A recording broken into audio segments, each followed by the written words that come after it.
So here we are on the 18th at Burford. What am I doing at Burford today? Well, I'm here for a club fitting. Let's spin this round so you can see me, if you really want to see me. Right, so I'm here for a club fitting. Before that though, let's talk about Burford. Burford is a cracking golf course. It's a thinking man's golf course. There's a number of little dog legs here where you drive to the corner of the dog leg, which in the summer, when the ground's hard and the ball's running, means you got to take a 3-wood off the tee or 5-wood and just get in position. And you know how you go to most golf courses and there's 2 par 3s which are pretty good, one that's okay, and another one that you think can only be solved with bulldozer. Well, Burford has 4 cracking par 3s, and the longest of which is 169, which proves that you don't need long par 3s to have good par 3s. Anyway, I'm going to find my fitter, we're going to have a lesson, and I'll tell you in a bit what I'm going to be trying. Right then, we're in the studio. My teacher has just nipped off to get some breakfast because I'm here way too early, and I'm always here way too early. So he set me up, I can have a quick loosen up and then we'll get cracking. Right, so I've got Mizuno MP20HMB. Yeah, I've picked up a right hand one. Now, I've seen Andy the average golfer test these and he just went, wow. Simon here has tested these and he went, wow. So I'm here to see if I can get a wow. I'm sporting MP18 MMCs and they feel absolutely great, but they let you know when you've hit a bad one, and if you're having a bad day, you're really having a bad day. So I'm hoping these slightly longer blade length will give me a bit more what's the right word for this? A bit more forgiveness.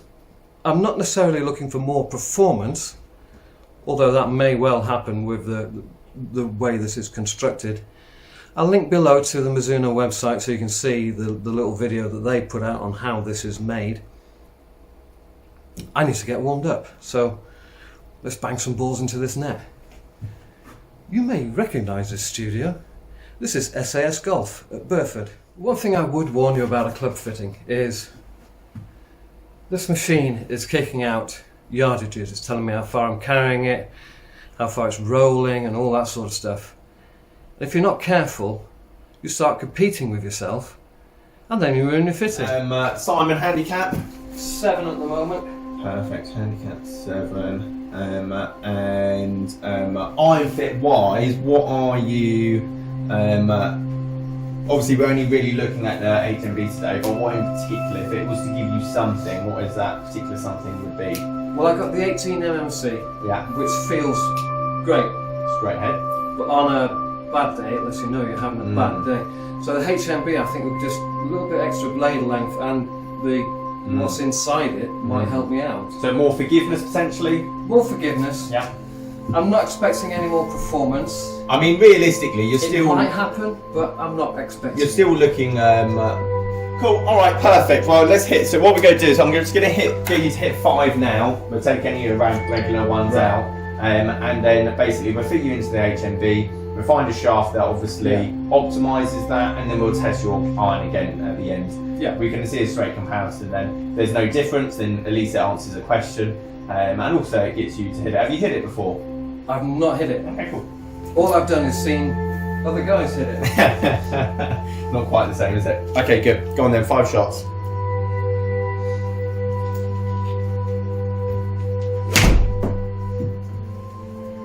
Good. Go catch that.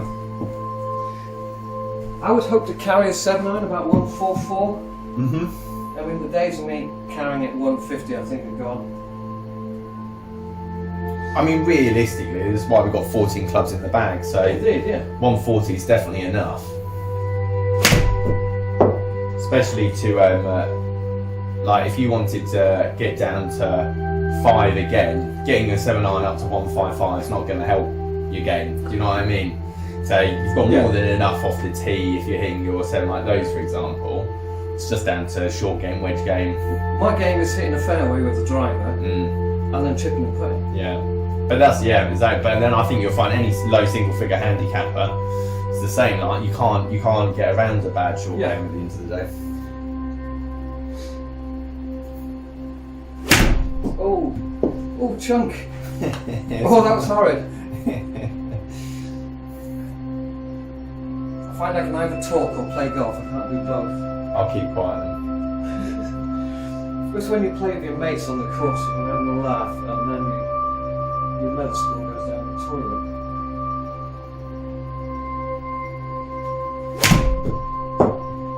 That's probably about as good as I've got. That's a great strike. It was a little open perhaps. No, that's a really good strike. Because I'm lazy with my grip as well. Well, I mean, realistically, when it comes down to grip, it's just down to where the face is pointing. So, if anything, I mean, you look at those, you finish probably 5 yards off target. Yeah. Being slightly stronger with their hands is, if anything's going to straighten up that shot. So, I wouldn't necessarily worry too much about your grip.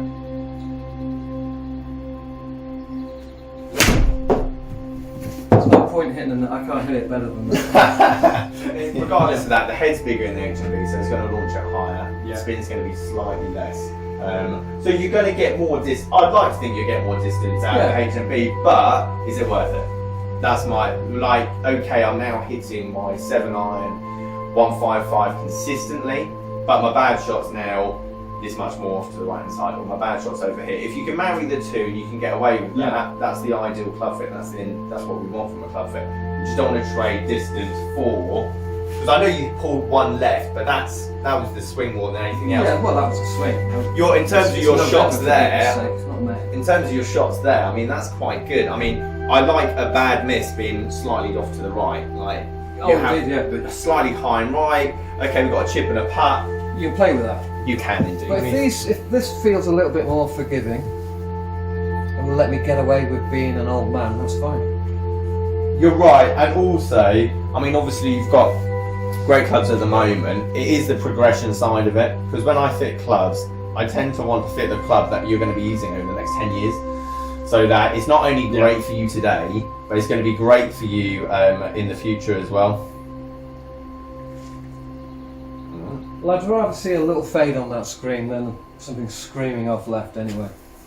Well, it's interesting because if you look at those there, for example, if that was a fit, obviously I'd want you slightly, even though you're on average you would go I'd go slightly smaller, I'd go slightly flatter, because statically that is what you'd be fit into. But if I looked at those 3 first shots and they all finished 2 shots up 2 or to 15 yards to the right of the target, actually I'd probably want you a bit more upright, because that's going to square up the shot. If you were never to change your swing ever again, now I know that you're going to tinker with it, so I'm not going to go drastic. I wouldn't go, right, we need 3 degrees upright, because if you never change the swing again, that 3 degrees upright, if anything, is going to help that ball finish more on target rather than you helping it.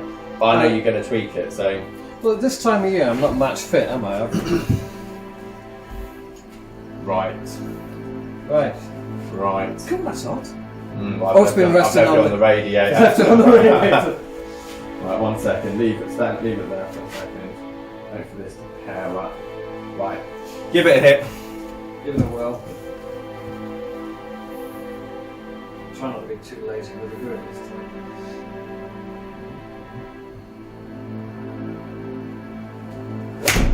Oh, that was as fat as the wife's arse. Good, when you're ready. Doesn't help having woman's hands.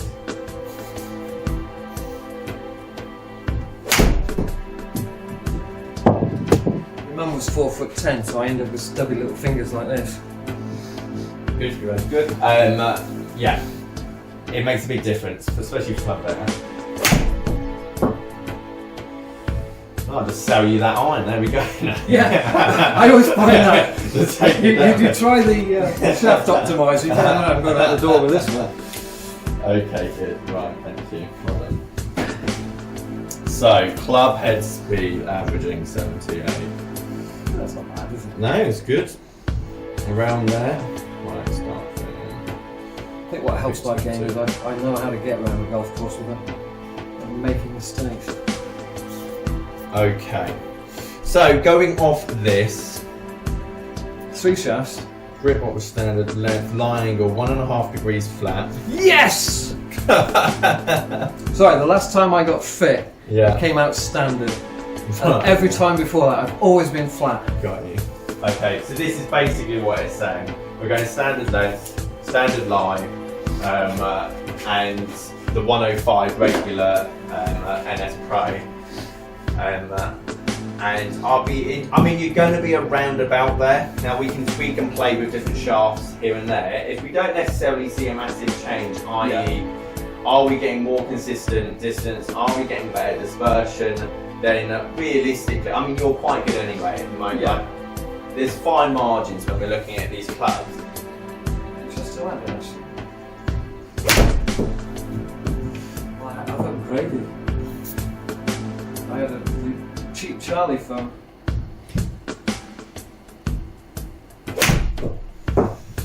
Good strike. Go on then, one more. Last one. Think about it. So.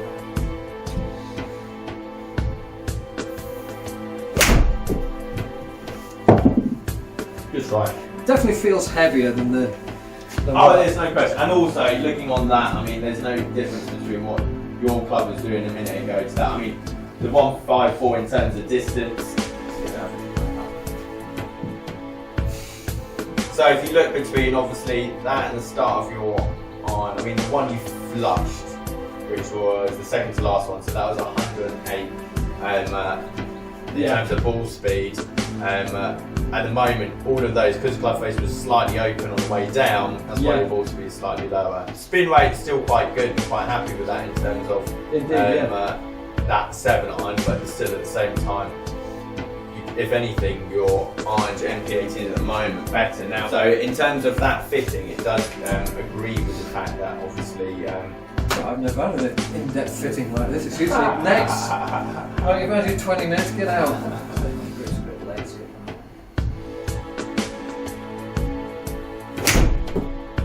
I can't do better than that one.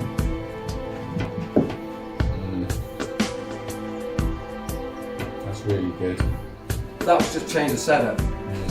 I've obviously been set up here a little bit shut and a little bit targets left. You can see the difference. I mean, the only difference realistically there is that yes, it's straighter, which is great, but I love the height on it. Yeah. So it's a lot higher traditionally than what you are. Now obviously spin rates come slightly down because that club face is now a lot squarer. Yeah. The bit I love is ball speed wise is now It's just closer. jumped.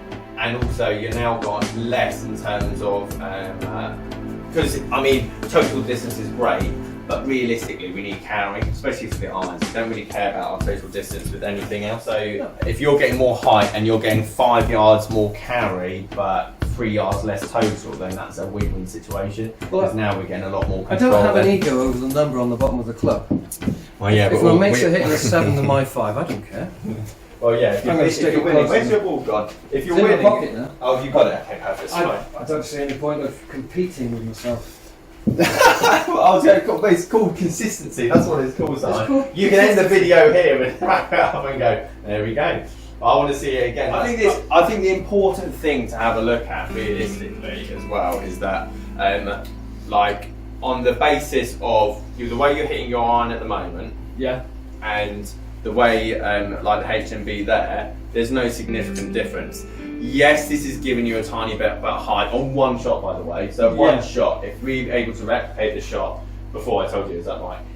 If we were able to replicate that, then you'd go, wow, that's quite nice. However, we're talking probably about 2-3 yards of a higher apex, and the iron you've already got at the moment, which gave you a slightly higher ball speed, because you hit it reasonably well, and gave you actually 2 yards more distance. If anything, today should just show that the irons that you've got at the moment are working, so at least they instill somewhat a bit more confidence in your bag. So I'd stick with what you've got at the moment until, because you still got a fast club head speed. Do you know what I mean? Yeah. I don't think it's necessarily the time now to go, right, I need to go for more distance and go for lighter shafts until your club head speed gets down to like the 70 mile an hour, 65 miles an hour. Then all of a sudden you are graphite reg and you are, whereas at the moment you're 5 miles an hour being off stiff or around that element anyway. Does that make sense? Yeah. At least I know where the bad shot is. And at the moment, your worst shot today off to the right hand side was probably about 20 yards off target. So if you're fighting this all day and putting this side of the golf course out of play, then at least this is our bad shot. And if you've got a decent short game, well, that's just a chip and a putt, and majority of the time you're going to be all right anyway. Right. Thank you very much, Simon. Thank No you very problem much for at your all. time. No, it's good, mate. Well done. Right then. Oh, how's my hair? It's a bit of a mess. Anyway, so Simon was unable to sell me anything this morning. The performance difference between the HMB and what I'm sporting is absolutely minimal and not really worth paying 1,250 quid for a full set of irons. And I hit some good ones with mine, and I hit some good ones with the HMB. But the HMB did feel harder. I mean, it is made of chromoly. It is going to feel harder than what I've got. And I'd rather have that feel and 2 or 3 yards less than hop over onto the HMB.